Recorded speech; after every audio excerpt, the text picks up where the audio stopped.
আমরা ভিক্ষা চাই না, আমরা বাঁচতে চাই।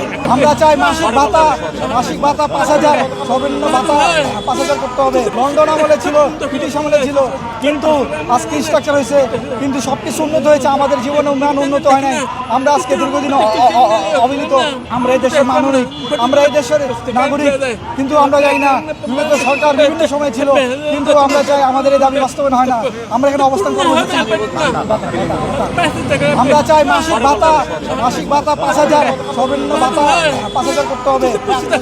মুক্তিযোদ্ধাদের ২৫,০০০, আমাদের ৫,০০০।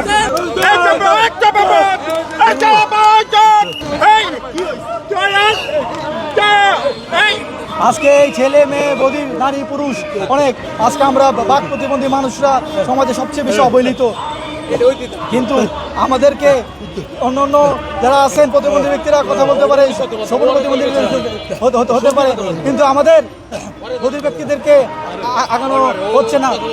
আজকে আমাদের এই দাবিগুলো আমরা বাস্তবায়নের লক্ষ্যে ১৫ দফা দাবি, আমাদের এই যে মৌলিক অধিকার, এই জন্য আমরা অবস্থান কর্মসূচি পালন করছি। সকলে মিলে বাংলাদেশের আমাদের বধির ব্যক্তিরা যে কষ্টে আছে, দীর্ঘদিন কষ্টে থেকে তারা আজকে বাধ্য হয়ে রাজপথে নেমেছে। আমরা চাই মাননীয় প্রধানমন্ত্রী আমাদের কথা বলতে। তেলের ভোগান্তিতে ক্লান্ত? এখনই কিনুন রাইডো, এক চার্জে চলুন ১০০ কিলোমিটার পর্যন্ত।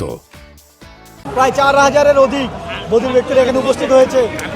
আমাদের দাবিগুলো যদি না মানে ভবিষ্যতে আমরা পরে হবে, এগুলো আমরা মানব না। আমরা উপদেষ্টার কাছে আমরা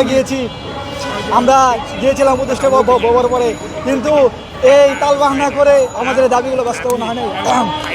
আমরা চাই, আমরা অবস্থান কর্মসূচি এখানে পালন করব। আমরা ভিক্ষা চাই না, আমরা বাঁচতে চাই। প্রতি মাসে ৫,০০০ টাকা করে ভাতা, ৫,০০০ টাকা, ৯৫০ টাকা এই ভাতা দেয়। এই ভিক্ষার মতো ৯৫০ টাকা, এই ৯৫০ টাকা দিয়ে এক মাসে কিছু হয় না। এক মাসে ৫,০০০ টাকা করে ভাতা দিতে হবে ন্যূনতম। মাননীয় প্রধানমন্ত্রী তারেক রহমানের কাছে আমাদের দাবি, স্কুলে ভাষাই করে দিতে হবে।